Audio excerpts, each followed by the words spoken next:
Bonjour les conseillers élites, j'espère que vous allez bien. On se retrouve pour la toute première vidéo de notre chaîne qu'on a lancée il y a très peu de temps. Et aujourd'hui, nous allons directement mettre les pieds dans le plat et parler des estimations. Si tu es déjà conseiller immobilier, tu dois sans doute savoir que le nerf de la guerre est l'estimation. Donc les leads d'estimation que tu peux acquérir et ensuite la transformation de ces estimations en mandat exclusif. Je m'appelle Kevin, je suis conseiller immobilier depuis près de 10 ans et directeur d'agence depuis presque 3 ans maintenant. J'ai réalisé plus de 300 000 € de chiffre d'affaires plusieurs années consécutives et fait partie de l'élite dans l'ancien réseau dans lequel je travaillais. Et les méthodes que j'enseigne sont des méthodes testées et approuvées. Aujourd'hui, nous allons voir du coup les 3 erreurs qu'il faut absolument éviter lors d'une estimation.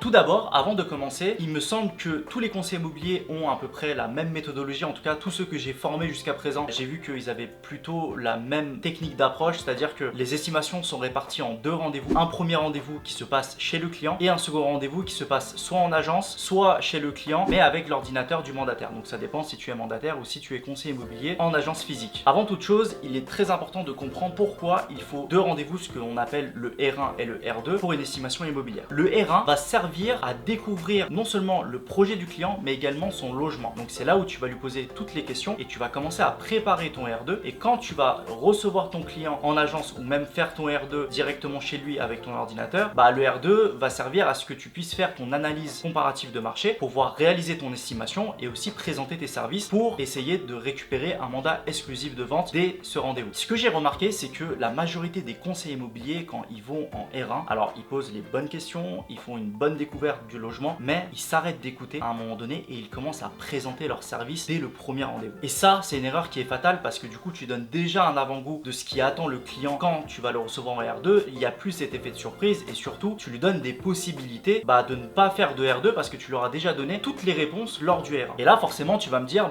qu'est-ce que je lui dis lors du R1? C'est une chose de lui poser des questions, mais à un moment donné, il faut bien aussi que je parle en tant que conseiller immobilier, que je lui montre que je suis professionnel. La chose à faire dans ce genre de moment, c'est que au lieu de parler de tes services, chose que tu auras l'occasion de faire lors du R2, il faut d'abord parler du marché actuel. Le client n'est pas un professionnel de l'immobilier. Il faut que tu lui expliques la conjoncture dans laquelle on se trouve, qu'on soit dans un bon marché ou dans un mauvais marché, la tendance de ce qui se passe ces derniers temps et surtout, en fonction des éléments qu'il te donne par rapport à son projet, plutôt l'orienter sur telle ou telle solution. Imaginons qu'il a un projet d'achat-vente, là il faut que tu lui donnes les 3 possibilités qu'il a dans le cadre de son projet d'achat-vente. Donc soit le pré-relais par exemple, soit l'achat-vente sans passer par la case pré-relais, donc il achète et il vend avec une condition suspensive de l'obtention de la vente de son logement. Et troisième possibilité, il peut vendre dans un premier temps, partir en location et acheter par la suite. Donc on sort vraiment du cadre de tu es là pour montrer qui tu es et présenter tes services. Non, pas du tout, on s'en fout de tes services à ce moment-là. Le plus important, c'est le client et qu'il sente que tu t'intéresses vraiment à son projet et que tu es là pour l'aiguiller du mieux que tu peux par rapport aux caractéristiques de son projet. La deuxième erreur à ne pas faire, c'est donner le prix de l'estimation directement lors du R1. Et là, forcément, tu vas me dire, oui, mais si le client me demande, je ne peux pas rien lui dire, il faut bien que je lui donne une fourchette. Alors, déjà, il ne faut pas que tu lui donnes de toi-même. Et je le précise parce que j'ai vu, malheureusement, beaucoup de conseillers immobiliers le faire dans ce sens. Et si jamais le client te demande, à ce moment-là, c'est ton travail de lui expliquer ta méthodologie. Et c'est là où être pédagogue envers son client, ça finit toujours par payer parce que tu lui expliques tout ce qui va se passer par la suite. Quand tu arrives lors de ton R1, tu lui expliques que dans un premier temps, tu vas visiter le logement, tu vas t'asseoir avec lui et parler de son projet, et que ensuite, une fois que tu auras terminé ce rendez-vous, tu vas pouvoir retourner en agence, pouvoir faire ton estimation, faire ton tableau comparatif en regardant notamment les biens qui ont été vendus, les biens qui sont actuellement en vente et les biens qui sont considérés comme invendus. Et une fois que cette analyse sera terminée, là et uniquement là, tu seras en mesure de lui donner une vraie fourchette de prix. Maintenant, monsieur le client, si jamais vous souhaitez quand même avoir une fourchette, effectivement, on est entre ce prix et ce prix au prix au mètre carré. Mais ce n'est pas vraiment significatif parce que chaque logement est unique et surtout chaque logement a des spécificités. Moi, je vais devoir regarder dans ma base de données tous les biens qui ont été vendus, également chez mes confrères, donc j'ai un outil qui me permet de le faire, et ensuite derrière je serai en mesure de vous donner une vraie estimation avec la fourchette du prix marché et la fourchette qu'on peut considérer comme fourchette coup de cœur et qu'on va tenter dans un premier temps. Donc il y a une différence entre lui expliquer ça quand il te pose la question et tout simplement lui dire non, désolé, je ne peux pas vous donner l'estimation maintenant.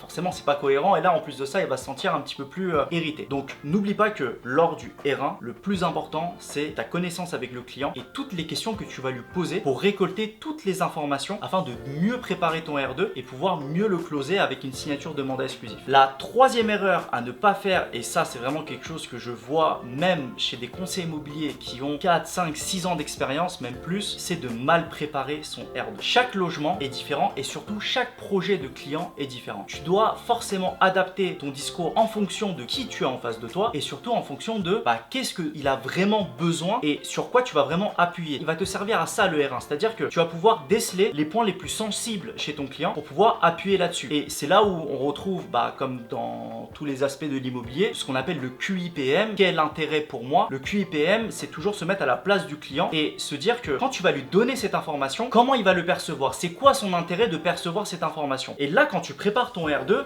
forcément, tu vas le préparer d'une manière différente. Si c'est un projet d'achat-vente, si c'est une succession, si c'est un divorce, si c'est un agrandissement de la famille. Donc, en fonction de ça, tu dois être capable d'appuyer sur tel ou tel élément par rapport à tes moyens de promotion et là où tu veux emmener ton client. Et c'est pour ça qu'il faut vraiment bien préparer son R2. Même si tu es un conseiller immobilier d'expérience et que tu fais déjà un chiffre d'affaires raisonnable et que tu es habitué à faire des R1 et des R2 de qualité, le conseil que j'ai à te donner, c'est vraiment de préparer tous tes R2 de manière différente et de l'adapter à chaque fois à chaque client. Et je peux te garantir que ton taux de transformation va considérablement augmenter. Cette méthodologie, je l'utilise moi-même en agence et tous mes collaborateurs l'utilisent également. Ce qui fait qu'on a un taux de transformation qui est bien élevé par rapport à la moyenne. Pour donner un ordre d'idée, sur 5 estimations avec des projets court terme où ils doivent vendre tout de suite, on arrive à transformer 4 mandats et c'est 4 mandats exclusifs au bon prix. J'espère que cette vidéo t'aura plu. N'hésite pas à lâcher un petit pouce bleu, de t'abonner, mais surtout me donner ton ressenti en commentaire et me dire si c'est une méthode que tu appliques ou si tu fais ces erreurs et que tu comptes les arrêter. Je te dis à bientôt.